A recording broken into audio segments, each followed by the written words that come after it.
Here we are one more time, my brothers and sisters in Christ. Welcome once again to another Living Hope Today study. Today we find ourselves in Genesis chapter 30, and I have a little confession to make. You know, when we're talking about who's having babies with Jacob and how the 12 tribes of Israel began, oftentimes I look at these verses and think, well, this is just another list of something progressing as God would have it. But today, there's something very interesting embedded in the text that if you're not careful, we could just easily blow by it and not understand. And because of that, we're just going to take a minute and look at it a little more closely as we go through. But what you'll see today is Rachel, the one who's barren, the one who really, really wants children. She tries to fix the problem herself. It doesn't really say that, but then it kind of does. Let me show you what I mean. You remember this whole episode of Jacob having children started when Jacob was given Leah first instead of Rachel, the one he loved, and we were told at the end of that little vignette that Jacob lay with Rachel also and that he loved Rachel more than Leah.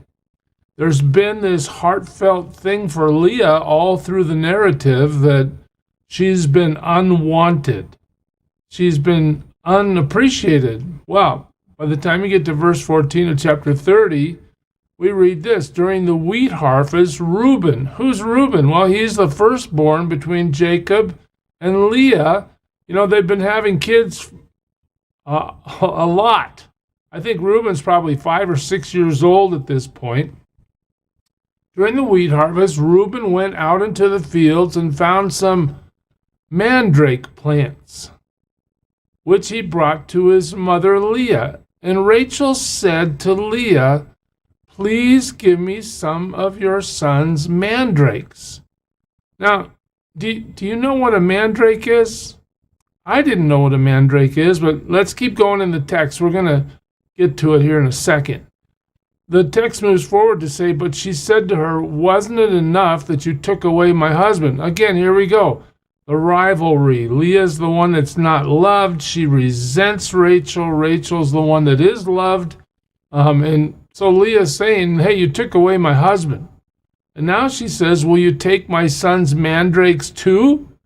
And so Rachel strikes a deal. "Very well," Rachel said. "He can sleep with you tonight in return for your son's mandrakes." What's that telling us? Well, it tells us a couple things. Maybe it tells us that Jacob had basically moved in with Rachel and was ignoring Leah, because Leah obviously feels abandoned at some level here. But then again, here comes this idea of mandrakes. What is a mandrake? I started looking for this. It's called a Mandragora officinarum. Yeah, that's a load to say. But that's what it looks like. That's what a mandrake looks like. You say, well, so what? Reuben went out during the wheat harvest and he found some of those and he pulled them out. Well, it turns out the mandrake has made a comeback in modern culture through the novels of Harry Potter. The mandrake has superstitious, supernatural claims. Some people call it the devil's apple. There's a little piece of fruit in there that's absolutely dangerous. All right? I mean, just to think about it, as I looked it up, it says it was used as a soporific, a sleep-inducing and pain-killing plant for many hundreds of years. Mandrake is a powerful narcotic, emetic, sedative, and hallucinogen. It poisons. Its poisons can easily lead to death. Why does Rachel want a mandrake from Reuben through Leah? What's going on here? Well, the more research you do on this, it turns out the mandrake plant was considered in ancient Near Eastern cultures to have associations with fertility, with love, with reproduction.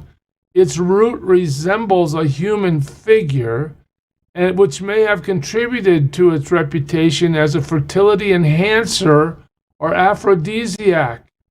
So Rachel's not just hungry and deciding, oh, gee, Reuben found some food, I think I'll have some.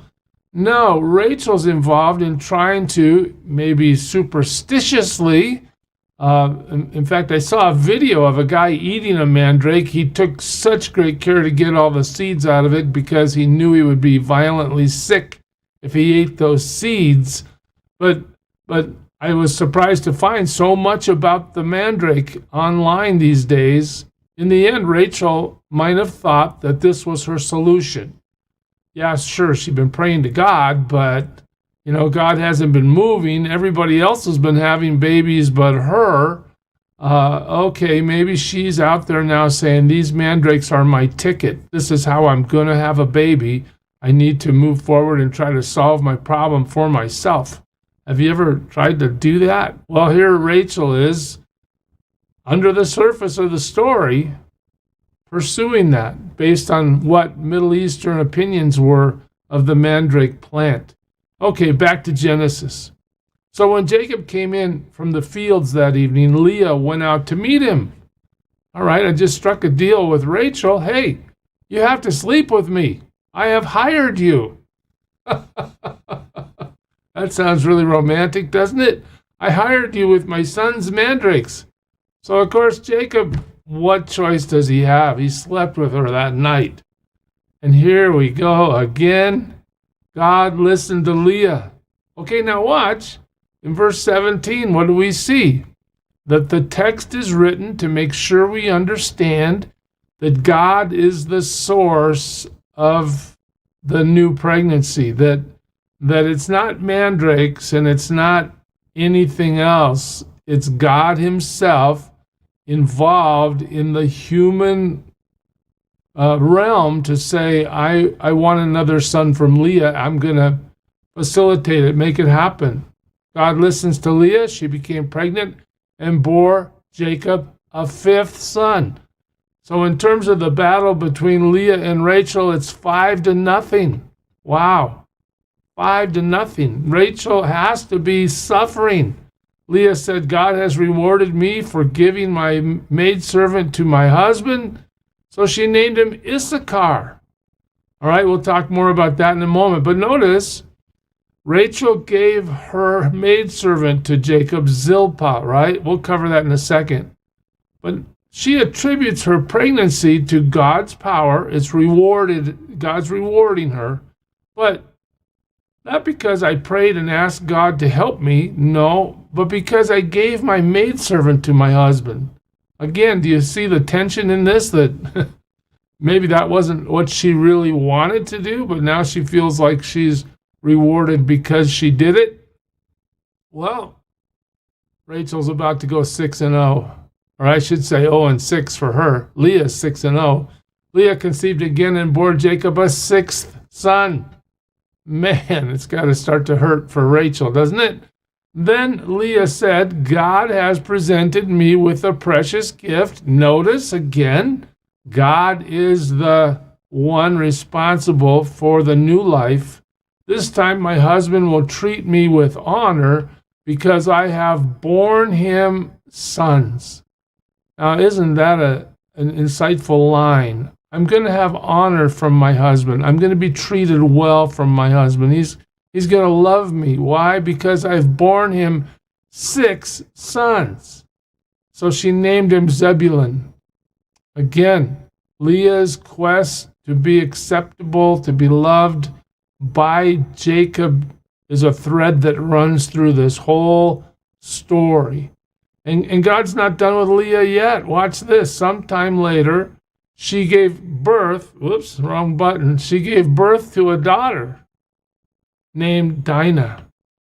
All right, now Dinah doesn't really play a big role in this current story, but I believe the author's bringing Dinah to our attention now because of what's going to happen in chapter 34, and we need to just wait for that. But I believe if we do our homework, we'll find that Jacob has more than one daughter. But here, Dinah is mentioned, and she is the daughter of Leah. Again, Leah. In terms of having babies, Leah's 7-0 when it comes to this rivalry she has with Rachel. All right. Then God remembered Rachel. Here we go. So the mandrakes really aren't any sort of solution for Rachel. She tried her best through the mandrakes, but we have seen that years have passed, no babies. Now in 22, God remembers Rachel. God not only remembers her, but he listens to her, which helps me think that Rachel continuously prays about this. God, please solve this problem for me. I want to have children with Jacob. Okay, so God listens to her. What does he do? He opens her womb. Again, notice how the text drives us to the conclusion that God is the one that's giving life. This isn't about what anybody wants or how they can scheme to fix these problems on their own. This is about God moving in his timing, in his way, to produce the children that he has foreknown.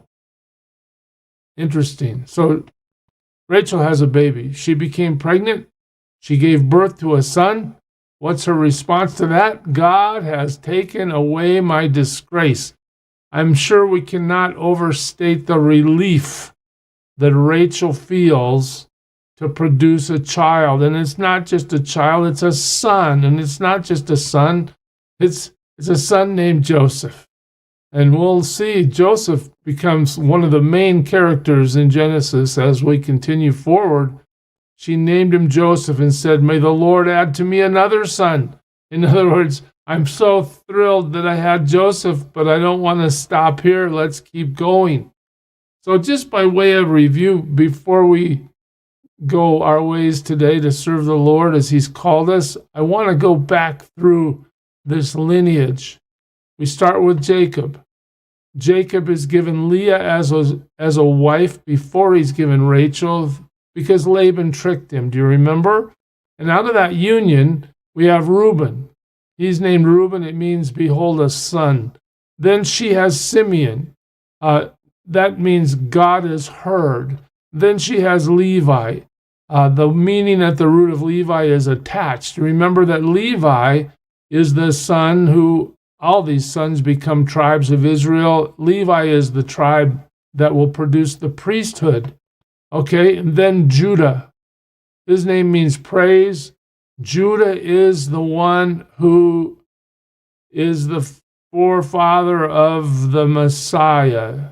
Abraham, Isaac, Jacob, Judah. It'll go all the way through King David, all the way to Jesus. That's the line of Judah. He'll be mentioned many more times in Scripture. So Leah has 4 sons in the narrative right away. Rachel can't take it, so she gives her maidservant Bilhah to Jacob. Bilhah produces Dan. He's named Vindicated. Naphtali comes next. He's named My Struggle. All right. Leah doesn't like that, so she gives her maidservant to Jacob as well. The maidservant's name is Zilpah. Zilpah has Gad, which is a name that means fortune. Asher means happy. All right. And now look at this. In the narrative we just read, Leah has Issachar, which means reward, and she has Zebulun, which means dwelling, like God or Jacob might dwell with her now. Okay, and then the narrative, what? We're told after that Leah and Jacob have Dinah, a daughter. Wow. You notice who's not on the chart yet, right? Here comes Rachel. Finally, last. Just imagine her heart as she watches, what? 1, 2, 3, 4, 5, 6, 7, 8, 9, 10. 10 sons. Well, the mandrakes didn't do it, but God did do it. She has Joseph, and he's a gift from God. That's the name. That's what it means, or it's an adding of God. She wants more, right? Okay. Benjamin hasn't been mentioned yet, but I'm going to put him up here because we're not going to really come back to this chart about the patriarchs and how Jacob's line spreads into the 12 tribes of Israel. But there they are, all 12. We won't really get to Benjamin until we get to chapter 35. As Rachel is going to die giving birth to Benjamin, she calls him the son of my distress.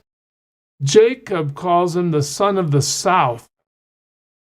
And the reason that is Benjamin, the 12th, he is the only one out of the 12 that is born in Canaan land. The rest are born up north in Haran, but Benjamin is born in the south.